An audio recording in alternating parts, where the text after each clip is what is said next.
नमस्कार बालमित्रांनो आणि श्रोते हो.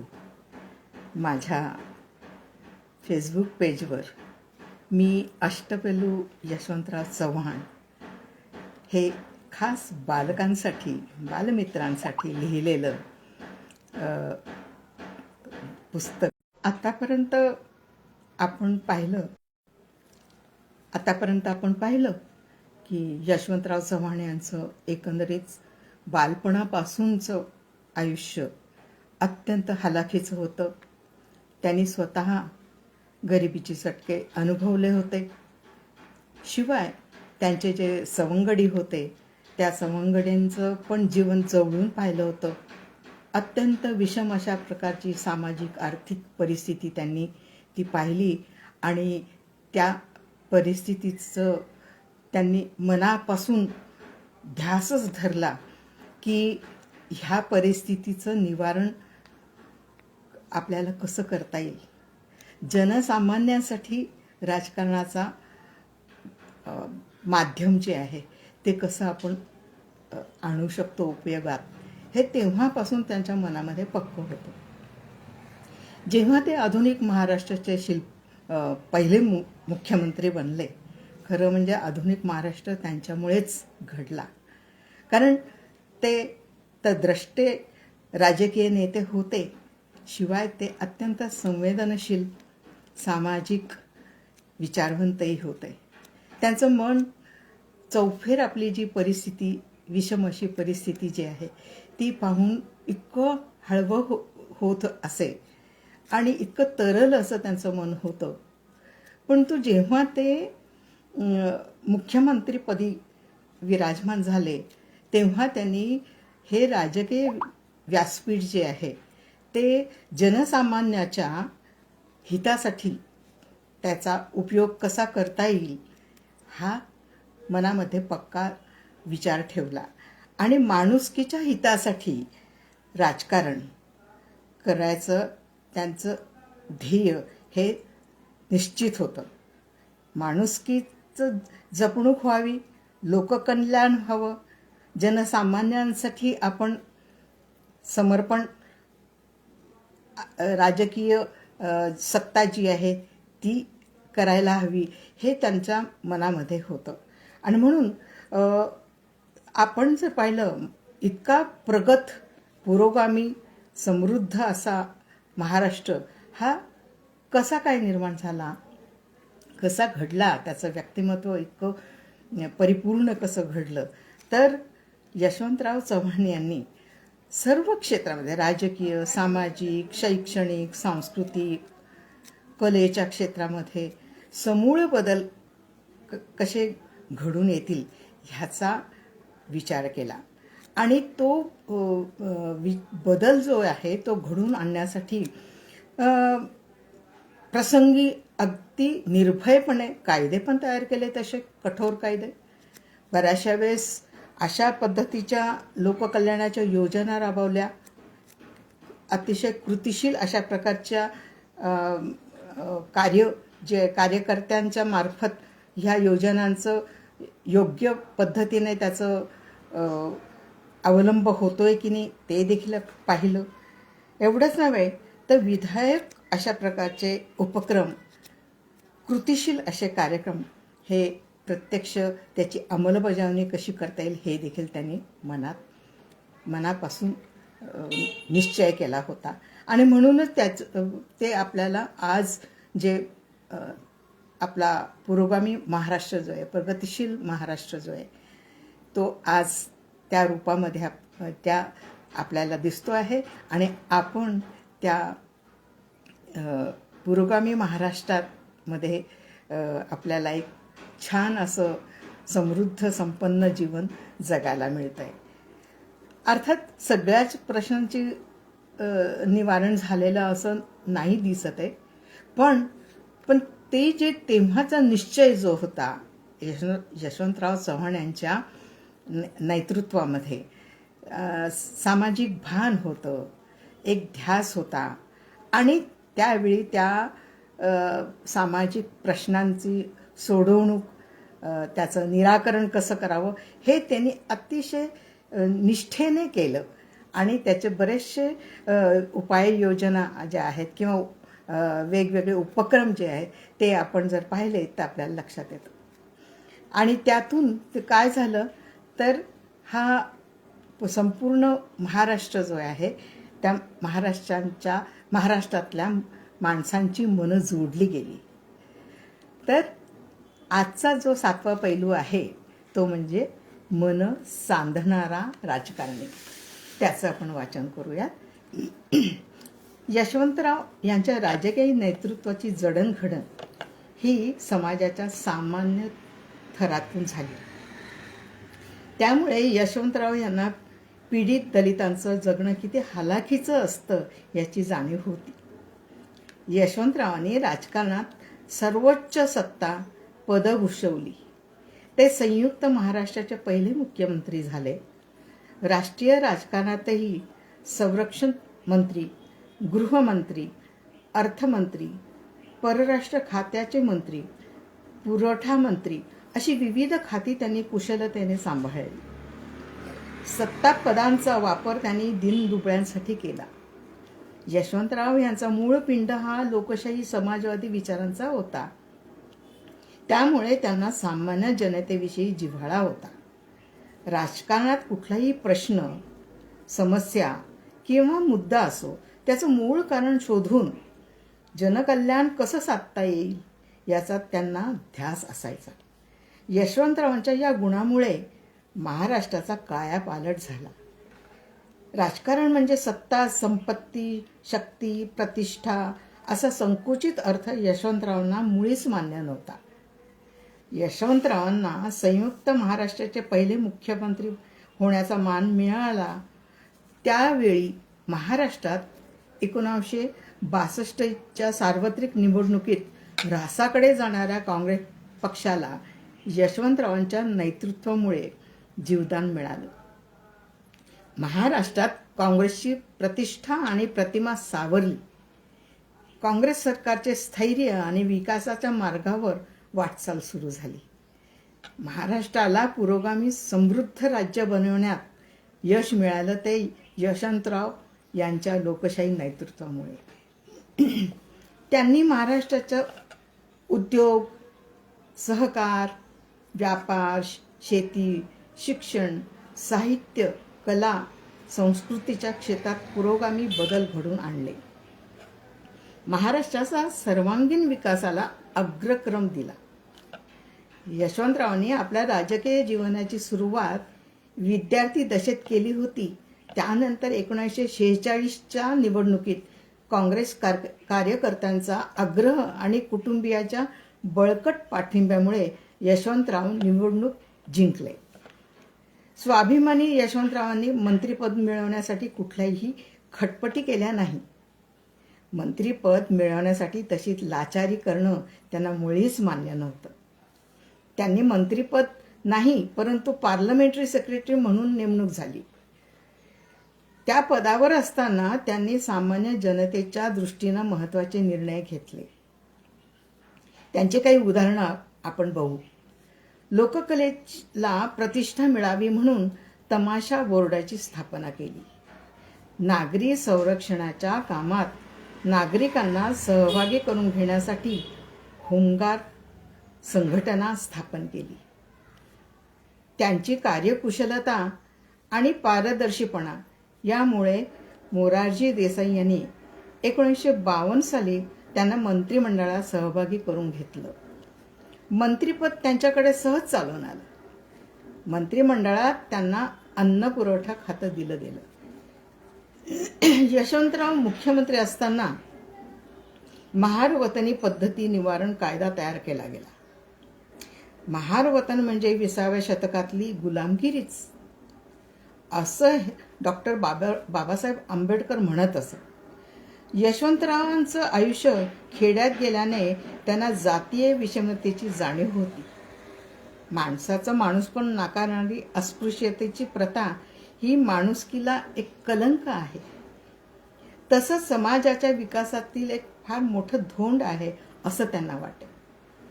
यशवंतरावांनी महार वतन प्रतिबंधक कायदा करून महारांना गुलामगिरीतून मुक्त केलं.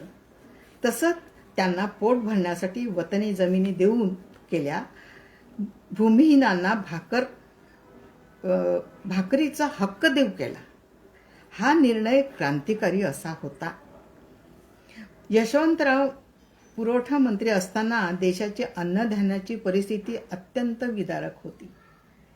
लोकांची अन्न पुरवठा खात्यासंबंधी बरीच नाराजी होती. कारण अन्नधान्याचा प्रश्न हा लोकांच्या जगण्याशी निगडीत असतो. लोकांच्या अपेक्षा जाणून घेऊन धोरणांची योग्य पद्धतीने अंमलबजावणी कशी होईल याचा त्यांनी गंभीरपणे विचार केला. त्या विचारांचा पाया होता सामान्य माणसाविषयीची तळमळ, आस्था. अन्न पुरवठ्यासंबंधीच्या जाचक अटी त्यांनी नाहीशा केल्या. साठेबाज, नफेखोरी त्यांनी त्याच्यावर चाप लावला. शेतकऱ्यांनाही योग्य मोबदला देऊन लेवी पद्धतीनं धान्य खरेदीचं धोरण स्वीकारलं. देश अन्नधान्याबाबत स्वयंपूर्ण बनला. गरिबांना पोटभर अन्न मिळालं हीच यशवंतरावांची तळमळ होती. वेगवेगळ्या खात्याची जबाबदारी यशवंतरावांनी अतिशय यशस्वीपणे पार पाडली.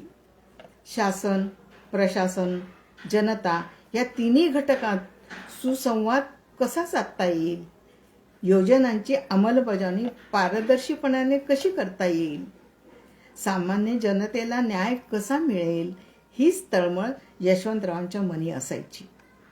यशवंतराव अर्थमंत्री पदावर असताना तो काळ त्यांच्यासाठी सत्व परीक्षेचा होता. एकीकडे भारतात गरिबीचा गंभीर प्रश्न आणि दुसरीकडे महागाईचा राक्षस आवासून होता. अशा वेळी यशवंतरावांनी गरीब लोकांच्या जीवनमानात कशी सुधारणा होईल, बेकारी व बेरोजगारीचा प्रश्न कसा कमी करता येईल ह्यावर लक्ष केंद्रित केलं. आर्थिक धोरणात लोकशाही मूल्य जपण्याचा त्यांनी प्रयत्न केला. शिक्षणाच्या प्रसारासाठी त्यांनी बहुजन गरीब विद्यार्थ्यांना शैक्षणिक सवलती जाहीर केल्या.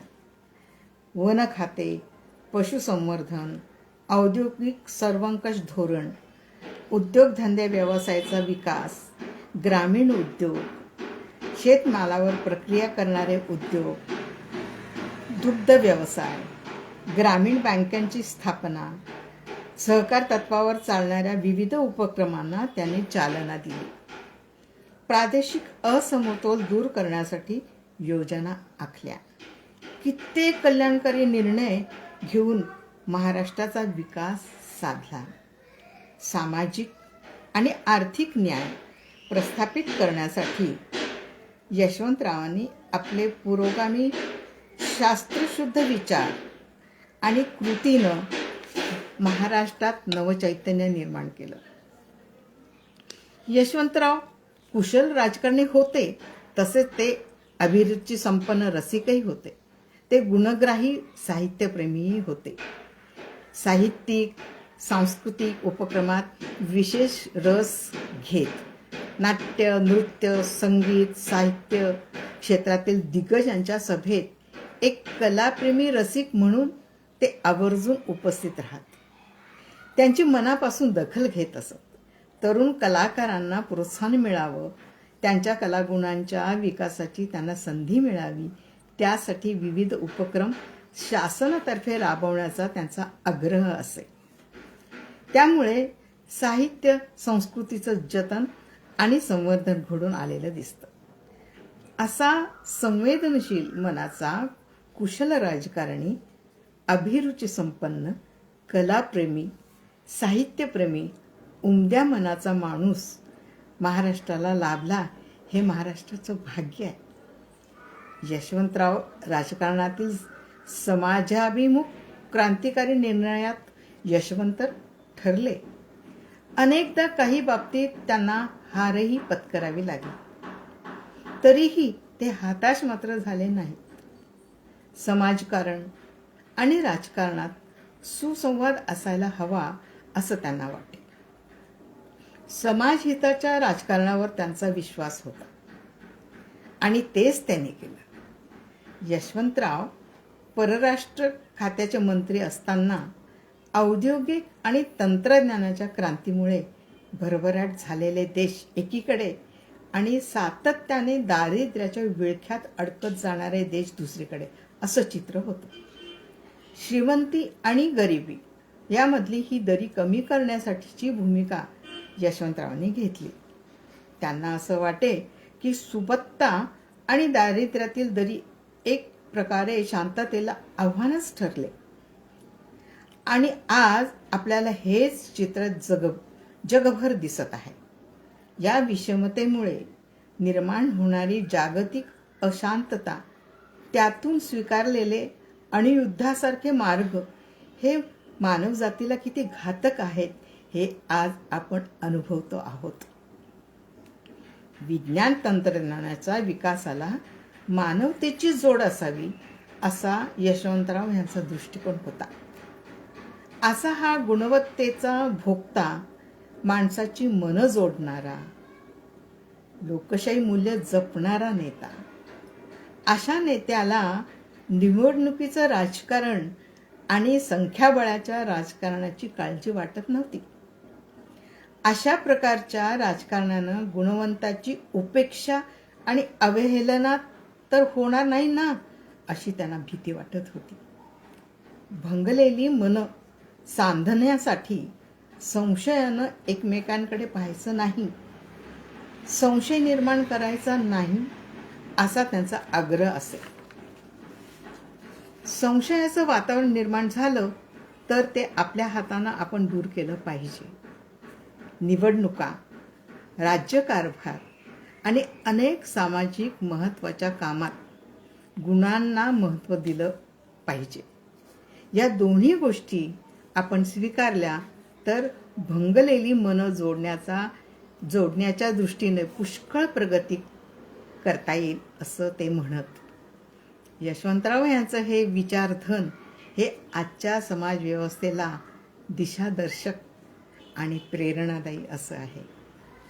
बघा, आज आपण बघतोय समाजामध्ये आणि जागतिक पातळीवर देखील ही जी श्रीमंत आणि दारिद्र्याची जी दरी आहे आणि त्यामुळे निर्माण होणारे युद्धजन्य स्थिती जी आहे, एकमेकांबद्दलची घृणा, एकमेकांबद्दलचं एक द्वेष, आणि त्यातून हातात काय येते समोर, कशासाठी हे राजकारण?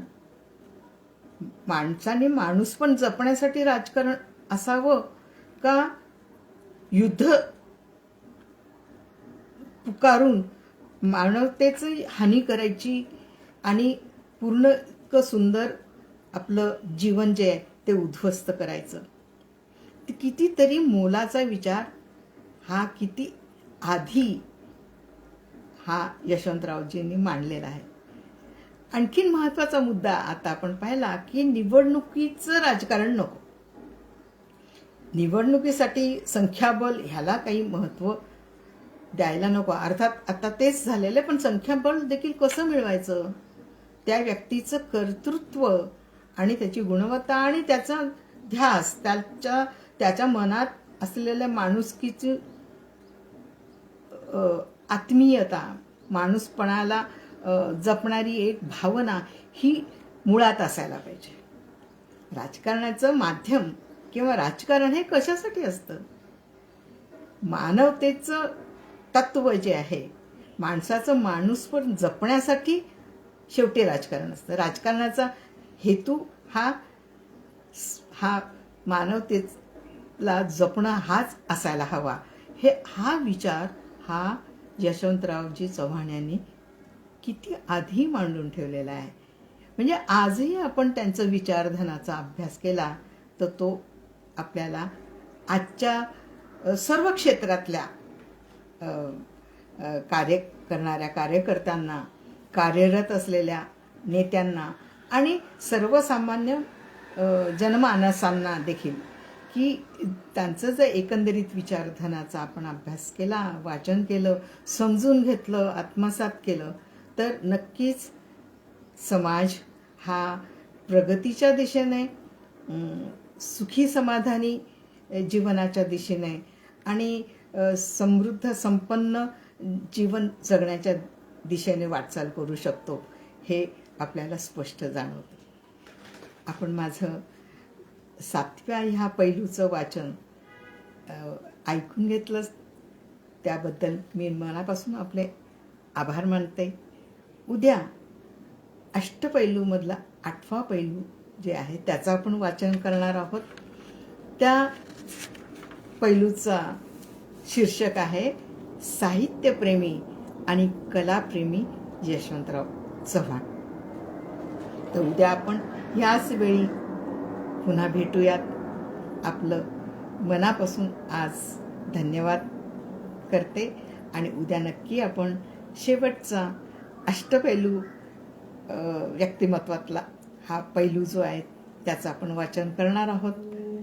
बघा, कुठलाही हिरा जो आहे त्याचे पैलू हे इतके सहज नसतात. इतका सहजपणे कुठलाही हिरा हा झळकू शकत नाही किंवा झळकत नाही.